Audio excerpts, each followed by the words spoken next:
Hey, what's up, everybody? It's just Charles Sabanson, and welcome you guys to another episode of the DREAMERSPRO show.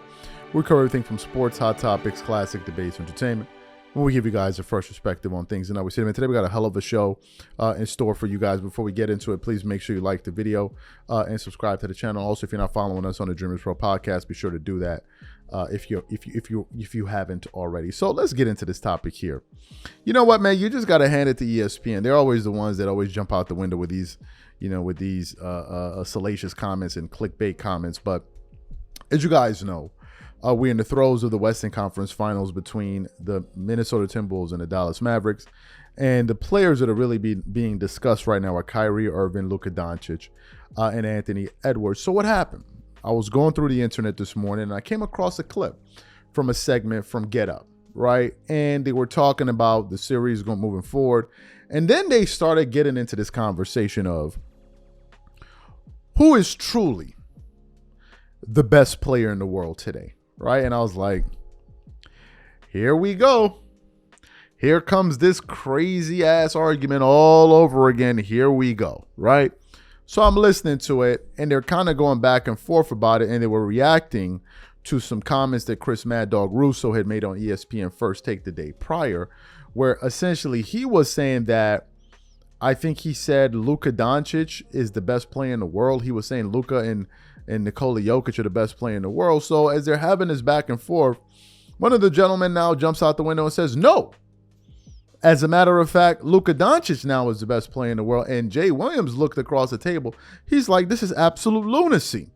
This is total madness that you're spouting all over this table. So what we want to do is we want to play this exchange for you guys. A bit lengthy, but I want you guys to listen to it in its entirety because I have a lot of thoughts about what was said here in this exchange. Take a listen to these gentlemen here. He's the second best player in the league. It's not even close. Jokic is one and he's two. He is so good. He is the second best player in the NBA. Luka. There is not, my mind, there's not even a, now, we're going to put LeBron aside. He's 40 years old. Yeah. All right. He's the second best player in the league. He is so good. It is unbelievable. Luka Doncic, second best player in the world. Agree or disagree? He's wrong. How's that? Because Luka's past Jokic. He's number one right now, what he's doing. He's, first of all, still playing. Jokic is not. He's done things in the playoffs, triple-doubles, scoring-wise, finishing, big buckets, all those things you can match up with what Jokic did last year in his performance to a championship. Luka's on his way to potentially winning a championship this year, his first one. He's 25 years old. Like, this is what he's done in his career up to the age of 25 are things that we haven't seen from a player of his age. He is not one of the best players in the world. Right now, I would put him as the best player in the world. What do you think of that? I think you're certifiably crazy. I think we are really living in a highlight. Worse has been said about I think we're living in a highlight-driven world. I think we're in a world of all offense. Luka's top three.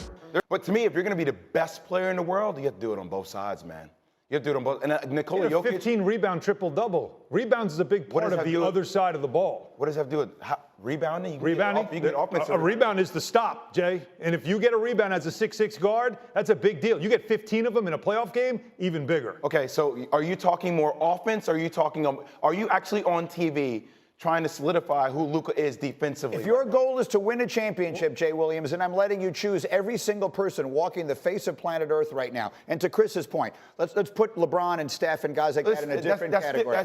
Who are you taking? Well, but that's really what we're talking about. No, I think it's a different conversation. Who do you want to win a championship? Well, I'll probably take Nikola Jokic. I think Giannis is in that conversation. Giannis is there, and I'll probably take Luka right there as well. I do like GA for what he does defensively and who he is as a ball hawk as well. Giannis on it. You're talking about Giannis. Yeah, how about Giannis can't close. I can't trust him in the last minute of a game with the ball in his hand. I know I can with Luka. He just went against the 4-time Defensive Player of the Year, did a step back three in his grill, and then told him, you can't guard me. I'll start my team with that guy every day. I'm with you. I hear you. I'm not saying that Luka's not one of those people, but for you to just say he's bona fide the best player in the world, I think he is past him in these playoffs. I think that's very much recency bias on what we've seen over the last several weeks. It's not recency because you just had the last 3-time MVP. It is all of a sudden he's not in the conversation. First of all, Luka has taken the Mavericks to the conference finals now in 2 of the last 3 years. He's about to get into the NBA finals for his first time. All the things we say about Jason Tatum, the same things Luka Doncic is facing right now. Can you win a championship? He's still very young. He is still the leader of that team. And if he gets to the finals, his usage rate, which means his team relies on him more than any other player on the team, his usage rate is going to be the highest of any player in the last 45 years. Allen Iverson was that previous guy back in 2001. That's how much they rely on him to get them to the promised land. I understand that, but so how do you define best player in the world? Tell me. His overall skill and his impact on winning. Are we just talking offense? Are you talking about? I'm just asking you because this is like a new age of basketball. We're going to go two-way player here now?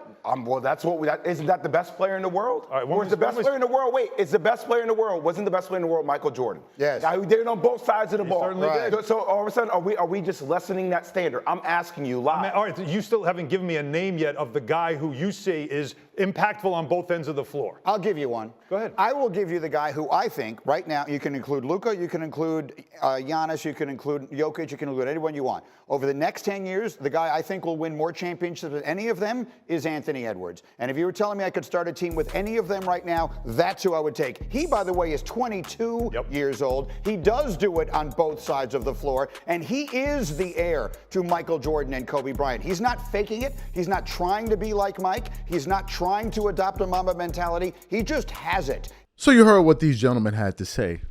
Before even producing this show, we actually put up a poll. We put up a poll on our channel just over 2 hours ago. By the time you guys see it, it'll probably be a few hours more.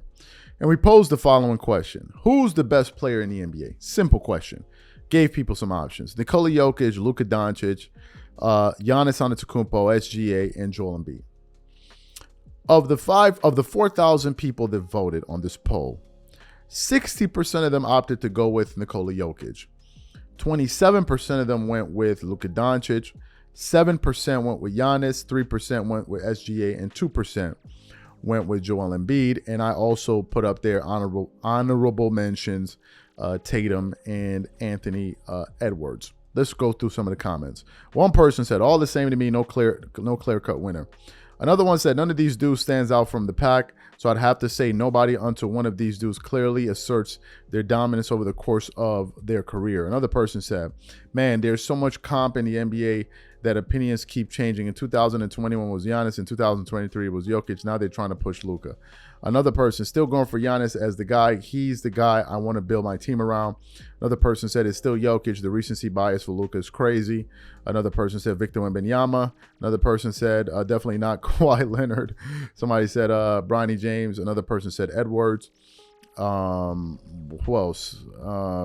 Taking defense into account, Giannis Antetokounmpo, and one other person said none of the above. What are my thoughts? First of all, I believe that the best player in basketball is Nikola Jokic. And seeing him lose in the playoffs doesn't change that. Now, we've gotten into this microwave media these days where whoever just won the championship is now the best player in the world, which to me is just absolutely insane. But it is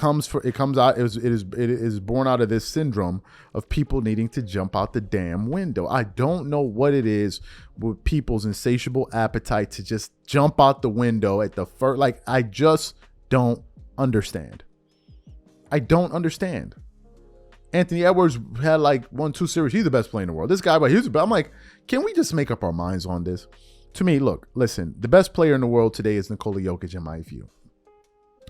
I would think the same if he won the championship or he didn't win the championship. We all agreed that he was the best player in the world going to the playoffs. And you're not going to tell me because he lost the playoff series and still won the MVP that year that he's not the best. That's madness. All right, that's madness. So you're telling me all the years that Jordan didn't win MVP, there was somebody better than him, or all the years that Kobe, like we must stop. All right, we must stop.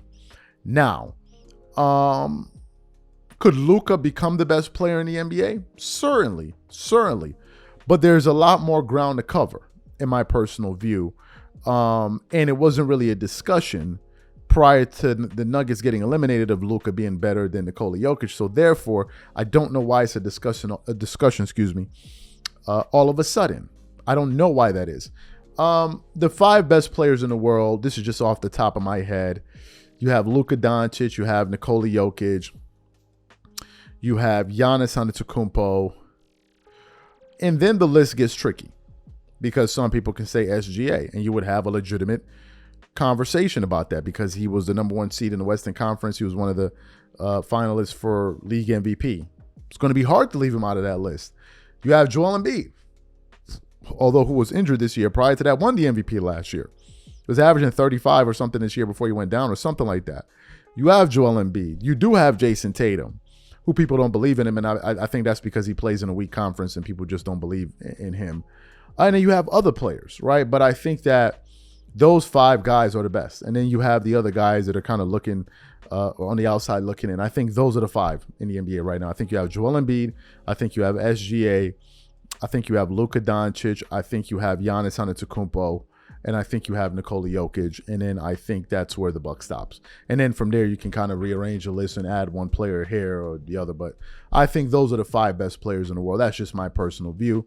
Some people are going to say, oh, I don't want the white players to win. Obviously, I read some of the comments earlier today. I don't know why the color of a player would factor into whether or not they need to be the best player in the world. Why are we even having this conversation about his color or their color? I don't know why we're even having the conversation about a player's color. I could care less what color you are. I could really care less. You could be white, you could be black, you could be green, you could be blue. I don't really care. Why some people are making that a point, I think it has a lot to do with you as an individual and less about the other person, because you're clearly thinking about it. Why would a person's color factor into your assessment of who is the best player in the world? And why must it, those are for those people. That's their problem. That's their cross to carry. Has nothing to do with me. I don't even care. These are my thoughts. Whatever you guys think, please leave your thoughts and comments in the comment section. We catch you guys on the next show. Peace.